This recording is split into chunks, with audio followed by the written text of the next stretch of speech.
She walked across the Walmart parking lot with the easy confidence of someone who had done it 1,000 times.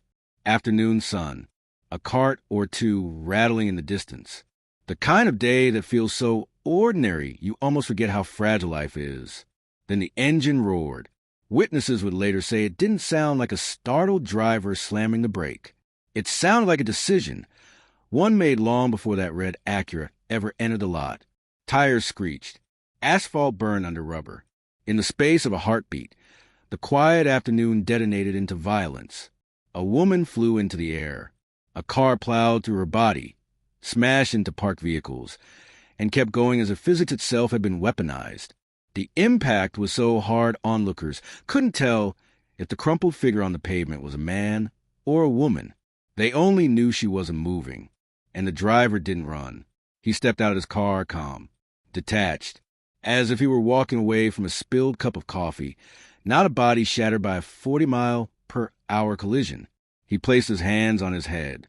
Witnesses shouted at him, cursed him, threatened to chase him down if he fled. He didn't speak. He didn't look back. He just began walking toward the road, leaving behind the trail of destruction he had created. What no one yet knew, not the horrified shoppers, not the EMTs kneeling beside the dying woman, not even the deputy who would handcuff him minutes later, was that this wasn't a rage-filled moment. It wasn't road rage. It wasn't a snap decision. It was a mission. Earlier that morning, the man now calmly strolling away from the carnage had walked out of his apartment in Kalamazoo, Michigan, with a single purpose. He intended to kill someone with his car. Anyone. A stranger. A random person who happened to step into his path. He didn't know her name. He had never seen her before. She just existed, alone for a few seconds in the wrong patch of pavement. And that was enough. Her name was Sandra Villarreal, a 65-year-old woman who loved being outdoors, picked up litter around her community, helped the homeless, and tended gardens like her mother before her. She had walked across countless parking lots in her life. But on August 9th, 2022, she crossed paths with a man unraveling inside himself, a man who had spent months sinking into isolation and rage after losing his job, losing his girlfriend, and losing whatever remained of his emotional stability. He didn't lash out at someone he knew. He didn't hunt down the woman who broke up with him. He didn't aim for a specific face. He aimed for convenience. He picked the Walmart parking lot not for who was there, but for the layout, the long, straight aisle with enough space to accelerate to lethal speed. Before that, he had driven to 2 different Meijer stores, circling their lots like a predator dissatisfied with the terrain. One didn't have enough room. The other was too crowded. Walmart gave him what he wanted. Space to kill with certainty. Sandra never saw him coming. Surveillance footage later revealed something even more chilling. Before the fatal hit, he tried once already. He accelerated toward her, forcing her to leap onto a small grassy median to save her own life. For a moment, she was safe. She stood on that island of dirt and grass, breathing hard, watching the strange driver who had just tried to mow her down. She didn't run. There was nowhere to run. And the man in the Acura didn't retreat. He waited, engine idling, eyes forward, calculating. When she stepped off the island, tried to leave the area, he turned his wheel, lined up the car, and pushed the accelerator to the floor. Witnesses said it looked less like a driver losing control and more like a missile being launched. He struck her with such force that one witness said her body went up in the air like it hit an invisible wall. She never regained consciousness. When deputies arrived, the witnesses were still shaking. Some were crying. Others were furious, unable to process how someone could intentionally run down a stranger with such coldness. One woman stood near the scene, voice trembling as she tried to describe what she saw. He hit her hard. She flew. I told him if he ran, I'd chase him down. But the killer wasn't panicked or afraid. He walked calmly down 9th Street, hands on his head, as if surrendering to no one in particular. A deputy spotted him within minutes. The man didn't resist. He didn't ask questions. He didn't even look confused. He was quiet, almost relieved. In the interrogation room later that day, detectives tried to understand him. They asked about his mourning, about his job loss, about the breakup that shattered him, about the emotional spiral that had swallowed the last 3 months of his life. The man, Xuan Thanh Vo, barely spoke. Long silences stretched across the room, broken only when he confirmed the truth detectives already suspected. He hadn't meant to scare anyone. He hadn't meant to send a message. He hadn't meant to be caught. He had simply woken up and decided that someone needed to die. And Sandra Villarreal happened to be the someone placed in front of him. Her family would later describe her as generous, compassionate, and deeply rooted in her community. They would mourn a woman who spent her life helping others, only to be stolen by someone who valued nothing. Not life, not connection, not even his own future. The story that afternoon would become one of the most chillingly senseless murders in recent Michigan history. A case defined not by motive but by vacancy. No argument, no feud, no words exchanged. Just a man, a car, and a moment where he believed killing a stranger would quiet the loneliness in his chest. Instead, he left behind a devastated family, a shattered community, and a trail of surveillance footage that captured the brutal precision of a man who turned an ordinary parking lot into a hunting ground. And this was only the beginning. Meanwhile, investigators began piecing together what happened, gathering witness accounts, reviewing surveillance footage, and trying to understand how a man with no connection to Sandra could decide to end her life so violently. The answer would come, but it would not bring comfort, because there was no feud, no argument, no shared history, no provocation. There was only a man spiraling into rage and emptiness, searching for a way to make someone else pay for the collapse of his own life. And Sandra, a woman who had helped strangers her entire life, became the victim of a stranger who wanted to destroy one. The next chapter of this tragedy would unfold not in the parking lot, but behind interrogation room walls, where detectives would sit across from a man who had already admitted the unimaginable, a man who said he looked for a place to kill someone, a man who said he wanted open space to accelerate, a man who acknowledged that when he hit her, he knew exactly what he had done, and he didn't feel bad. Before the red Acura ever entered the Walmart parking lot, before Sandra Villarreal took her final walk across the asphalt, the destruction had already begun, quietly, privately, inside the man who would kill her. For 3 months, his world had been shrinking. Friends were few, family distant. He had no real social network. And when he lost his job at a nail salon, one of the few places that gave structure to his days, something in him fractured. His girlfriend left soon after. Detectives later asked if she died or she broke up with him. He whispered the truth. She broke up with me. It wasn't heartbreak the way most people understand it. It wasn't grief that comes in waves. It was a collapse, a silent implosion. He retreated inside himself, turning the walls of his apartment into the only place where emotion existed. Those walls absorbed everything he couldn't process. Fists, objects, rage. Deputies would later find the evidence. Holes punched through drywall, a smashed television, shattered pieces of his ordinary life scattered across the floor. This was not the aftermath of a single bad day. It was the accumulated pressure of weeks of isolation, self-loathing, and simmering anger. He stopped reaching out, stopped trying, stopped caring. He drifted through his days like a man waiting for something catastrophic to justify the way he already felt inside. Detectives who interviewed him later described long, heavy silences. He wasn't confused. He wasn't evasive.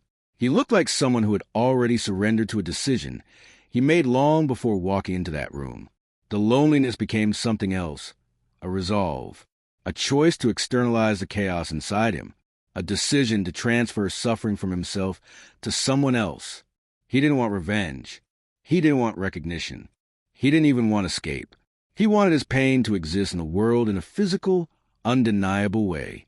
And on the morning of August 9th, 2022, he woke up with one intention: to kill someone. He didn't hide this from police. He didn't try to soften it. He said it plainly, almost gently, like stating a mundane fact. I was trying to take somebody's life.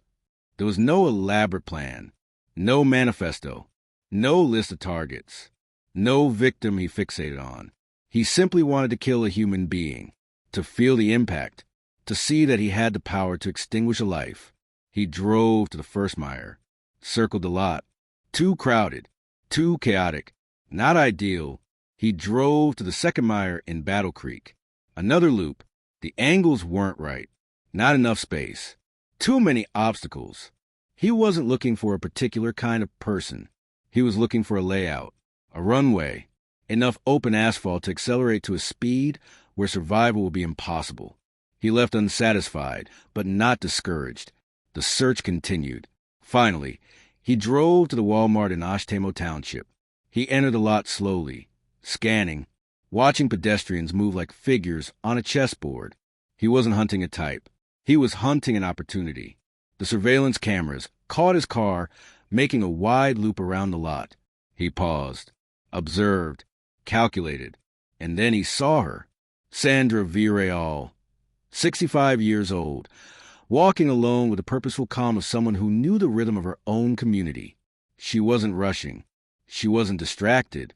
She wasn't doing anything except minding her own business, walking toward her car in the early afternoon sunlight. She had no reason to fear anything. She had survived years of caring for aging parents, spent her life helping others, and was known for her generosity and gentleness. She was active, engaged, and well-loved. No one in her orbit could have predicted that her path would intersect with a stranger spiraling toward violence. From the moment she stepped into his line of sight, he made his choice. The first attempt came quickly. He accelerated toward her, giving her only seconds to react. She dodged, leaping onto the small grassy island.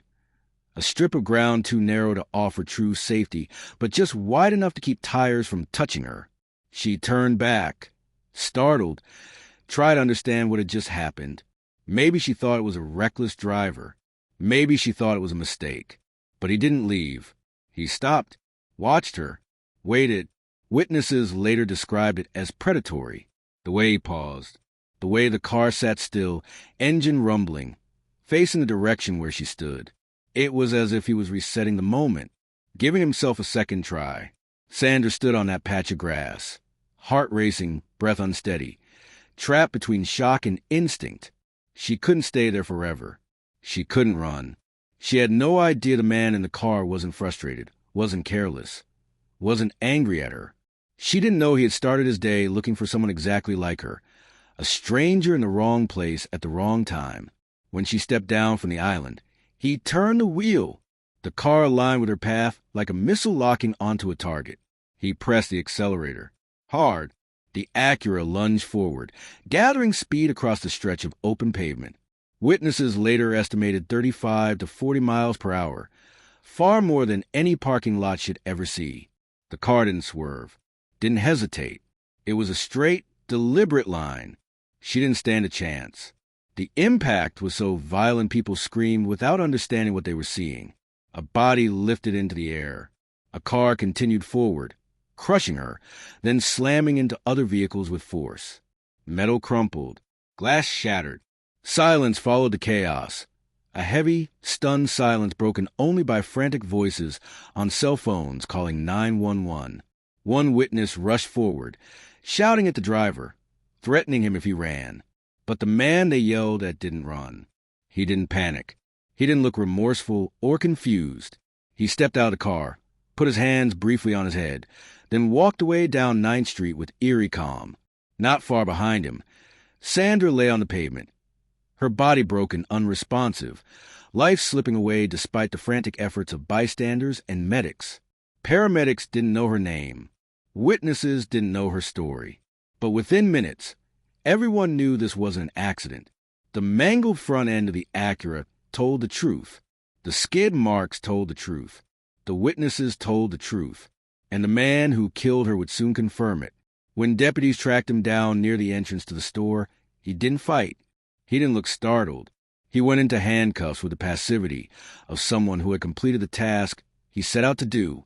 Inside the patrol car, he sat quietly as a deputy drove him back toward the flashing lights and chaos of the crime scene.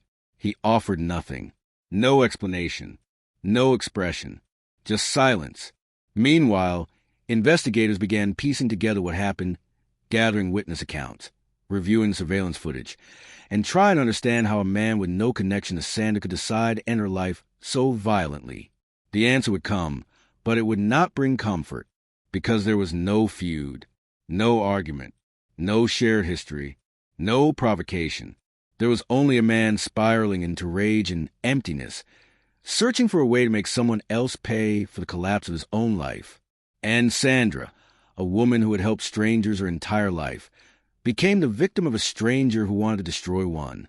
The next chapter of this tragedy would unfold not in the parking lot, but behind interrogation room walls, where detectives would sit across from a man who had already admitted the unimaginable, a man who said he looked for a place to kill someone, a man who said he wanted open space to accelerate, a man who acknowledged that when he hit her, he knew exactly what he had done, and he didn't feel bad.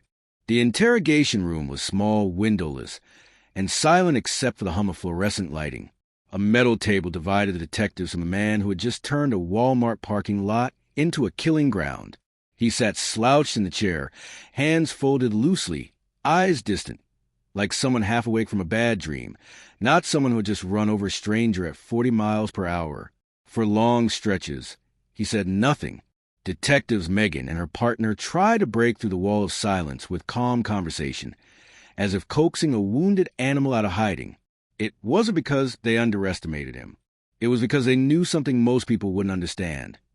The quiet ones, the empty ones, the ones who stare at the floor instead of denying everything, those are the ones who could be the most dangerous. The man in front of them wasn't angry. He wasn't defensive. He wasn't lying. He was empty. His name was Xuan Thanh Vo, and he had just admitted, without hesitation, that he came to the Walmart parking lot intending to kill someone. One person. Any person. Just one, he told them. Detective Megan leaned forward, trying to understand the dissent. "Bring me back to May," she said. "What was going on in your life?" He stared at the wall. Seconds dragged. Minutes. His voice finally came, thin and flat. "I lost my job." Another silence. "And my girlfriend." Not a death, not an illness, just a breakup. A severed connection that, in his unraveling state, felt like annihilation. The detectives weren't judging him. They were looking for the thread, a moment where the unraveling became irreversible. "When you woke up this morning," the detective asked gently, "what were you thinking?" He stared down at his hands and lowered his voice to a fragile murmur. "I don't know." But he did know. He knew so well that he had already checked 2 different Meyer parking lots, circling them in search of a kill zone. He knew enough to pick a location with a long, unobstructed aisle, a place where he could push the pedal down and leave physics to finish what he started. He knew enough to wait until Sandra stepped off the median, giving him the opening he needed. Detectives are trained to read faces. Guilt, fear, remorse, defiance. But Xuan Vo's expression didn't belong to any category. It wasn't guilt. It wasn't cold-blooded pride. It was detachment, like he was analyzing someone else's memories, not his own. One detective tried grounding him. "You feel extremely lonely." He nodded almost imperceptibly, as if loneliness explained what happened next, as if loneliness justified driving through a crowded parking lot, searching for a name he didn't know and a life he intended to erase. Then came a most chilling admission. The detective asked why he drove to different stores. His answer was stark and emotionless. "I was trying to take somebody's life." He didn't whisper it like a confession. He didn't swallow the words. He said them plainly, the way someone might tell a mechanic they need an oil change. He explained that he looked for a place where he could accelerate, where escape routes wouldn't matter, where a person couldn't survive the impact. Walmart had what he needed: a long aisle, space, opportunity. Detectives pressed further. What was different about Walmart than the Myers? His gaze drifted across the table, landing nowhere. "More space," he said. "Easier to accelerate. No anger, no hatred, no motive rooted in revenge or fantasy. Just empty calculation." Detective Megan asked if the woman he hit looked like his ex-girlfriend. He shook his head. They asked if he had any argument with her, any confrontation, any connection whatsoever. No, he didn't know her. He didn't speak to her. He didn't see her until the moment she appeared in his path. His goal wasn't Sandra specifically. His goal was to kill someone, and she was there, When the detectives asked if he remembered running over her after the initial impact, he nodded again. Yes. They told him she had died. The words were heavy, delivered slowly, giving him space to react. Shock, regret, panic, denial, anything human. He had no reaction. He didn't cry. He didn't flinch. He didn't lower his head in shame. He simply sat there, hands folded, eyes vacant. It was as if he had been waiting for that information, or worse, expecting it. Detectives tried again to breach the emotional wall. Do you feel bad? No answer. Just silence. It was the kind of silence that investigators never forget. The kind that hangs in the air for years. The kind that shows a complete disconnect between action and consequence. A void where empathy should live. That void was the heart of the case. Eventually, detectives left the room to regroup, leaving Vo alone with his thoughts, or the absence of them. Some killer's pace. Some cry. Some beg for mercy. Vo sat still, his body folded inward, like someone who had accepted a fate he had crafted for himself long before the police ever put him in cuffs. While Vo sat in that silent room, detectives were already building the timeline that would define the rest of his life. They reviewed surveillance footage from the Meyer stores. They watched his Acura looping through lots, waiting. They followed the path he took down each parking aisle. They listened to witness after witness describe the first attempt on Sandra, the pause on the median, and the second run that threw her into the air. Every minute of that afternoon painted the same picture. Deliberate violence, not madness. Intention, not confusion. A purposeful, methodical search for a victim. Back at the scene, crime scene technicians documented the damage to the Acura, its demolished front end, the pieces of trim scattered across the pavement, the path of skid marks tracing his acceleration straight into Sandra. They found no mechanical failures, no brake malfunction, no evidence of intoxication, only intention. Sandra's family, meanwhile, received the knock every family fears. A mother, grandmother, sister, gone. A woman who helped others gone at the hands of someone who knew nothing about her except that she existed. As detectives collected the final details from the interrogation room, the reality of the case crystallized. This wasn't going to be a battle of interpretations. It wasn't a case resting on inference or circumstantial evidence. They had the killer's own words, captured in clear, emotionless admissions. I was trying to take somebody's life. In a world where most murder investigations hinge on motive, this one offered none. No personal animosity. No stolen property. No interaction between killer and victim. Just an emptiness so deep that the only way he knew to express it was to end the life of a stranger. By the time detectives closed the interrogation room door behind them, they knew exactly what they were dealing with. A predator who didn't stalk prey out of anger or desire, but out of despair. A man who chose his victim not for who she was, but for where she stood. And the legal path ahead of him would be swift, stark, and irreversible. The case against Xuan Thanh Vo began long before a courtroom ever saw his face.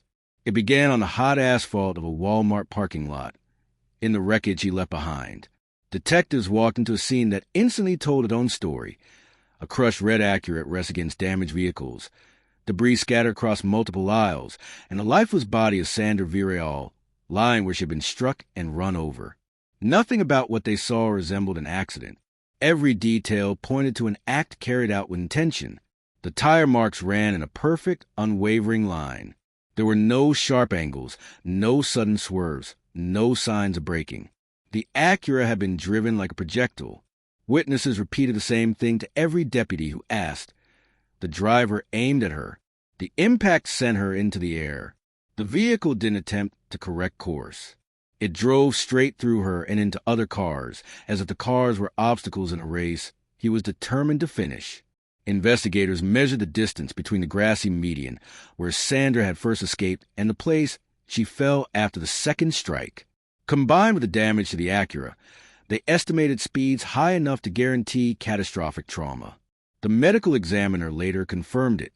Sandra's injuries were those of a person hit deliberately, struck hard, and run over with enough force to end her life on impact. While the crash scene unfolded, deputies escorted Vo into the back of a patrol vehicle. He went without resistance, without question, and without visible emotion. Witnesses describe how he had simply walked away from the crash, calm and almost detached, hands on his head, as if nothing around him had meaning. Back at the scene, detectives began collecting surveillance footage from Walmart. What they found eliminated any debate about intent. Cameras captured the Acura's first attempt, Sandra's desperate move onto the narrow island, and Vo's car stopping, waiting, and repositioning itself for the fatal strike. The footage showed the second run, the rapid acceleration, the collision, the rollover. There was no room to interpret it as hesitation or panic. It was a controlled decision. The video became one pillar of the case. The other came from Vo's own mouth. Interrogation transcripts revealed how he had driven to 2 different Meijer stores before choosing Walmart specifically because it had more open space. He said he left home wanting to kill someone. He said he wanted an area where he could accelerate unobstructed. He said he picked his target because she happened to be there. For prosecutors, those statements were the rarest kind of evidence. Intent stated plainly. Courts struggle over motive in most murder trials. This one required no imagination. He had explained everything himself. Detectives checked Vo's phone for explanations, messages, searches, anything that could illuminate the mind behind the violence. They found nothing useful. No threats, no fixation, no long manifesto. Just a wallpaper image of him kissing a smiling woman, the girlfriend who had left him months earlier. A sad photograph. Frozen in the last moment, he didn't feel alone. Detectives then searched his apartment. The state of the place made the officers pause. Holes punched into walls. A smashed television. Broken objects everywhere. Not the remnant of criminal planning, but the signs of someone spiraling inward, destroying the closest things to him as his emotional world collapsed. There were no notes or souvenirs. No weapons. No journals explaining why this was the day he would choose violence. Just chaos. Neighbors provided little context. They described him as quiet, solitary, not prone to fights or outbursts in public. The investigation suggested a decline that occurred entirely behind closed doors, building slowly until it spilled out into the Walmart parking lot in one violent moment. The preliminary hearing in November 2022 put every detail into the official record. Detectives testified about Vo's admissions. Witnesses described the 2 attempts on Sandra. Expert analysis explained the speed and force of the collision. Nothing contradicted the timeline. Nothing diluted the cold purpose behind his actions. Judge Tiffany ankily listened to the evidence and bound the case over for trial on a charge of open murder. A competency evaluation followed. Vo was found fully competent. He understood what he had done. He knew the consequences. There was no claim of insanity. Sandra's family prepared for a trial that would relive the worst moments of their lives. Her obituary had described the life she led. The gardening, the long walks, the compassion she extended toward people who had nothing. She was steady, giving, peaceful. Her death felt like a violation of the universe's basic rules. A woman who spent her life helping others was killed by someone who helped no one, who spent his final morning as a free man searching for a stranger to destroy. Prosecutors gathered every piece of evidence into one cohesive narrative. A man who left home with intent, searched multiple locations, chose his environment, attempted once, paused, then struck with lethal speed. They prepared to show the jury the footage, the measurements, the autopsy, the statements, and the quiet, frightening emptiness of Vo's demeanor. There were no loopholes, no alternative theories, no uncertainties left to debate. By the time the trial loomed, the case was airtight. The surveillance footage captured the act. The interrogation captured the intent. The physical evidence captured the violence. And Sandra's absence captured the human cost. A jury would decide the verdict, but the truth was already plain. He had chosen to kill. She had been chosen to die. And the law was now preparing to render its judgment. The courtroom was silent on the morning the trial began, the kind of silence that signals a story already understood long before the first witness testifies. The jurors sat motionless, eyes forward, as prosecutors laid out a timeline so precise, so unbroken, that it felt less like the beginning of a trial and more like the final confirmation of a truth the entire community had already accepted. The killing of Sandra Villarreal had never been a mystery. There are no unanswered questions about who did it, no forensic puzzle waiting to be solved, no debate about whether the collision was intentional. From the moment investigators watched the Walmart surveillance footage, the case had been a matter of documenting, not deciphering, what had unfolded. Still, the trial mattered. It was a space where the brutality of the act would be spoken aloud, where Sandra's name would be honored, where the man who had taken her life would, at last, face the legal weight of what he'd done. Prosecutors opened with the surveillance video. The jury watched the Acura loop through the lot. They watched Sandra attempt to escape to the grassy median. They watched Vo line up his second run. They watched the fatal impact. No sound accompanied the footage, but none was needed. The images conveyed everything: calculation, acceleration, collision, and the quiet stillness that followed. Next came the witnesses, the people who had stood in that parking lot on August 9th, 2022, unable to erase the image now burned into their memories forever. One after another, they described the same sequence. The car heading straight toward her, the sudden force of the hit, the body lifting, the wheels passing over her, and the driver walking away as if stepping out of a store rather than a crime scene. A sheriff's lieutenant testified about Vo's admissions. His voice remained steady as he recounted the interview. Vo said he woke up angry and lonely. Vo said he wanted to kill someone. Vo said he looked for open space to accelerate.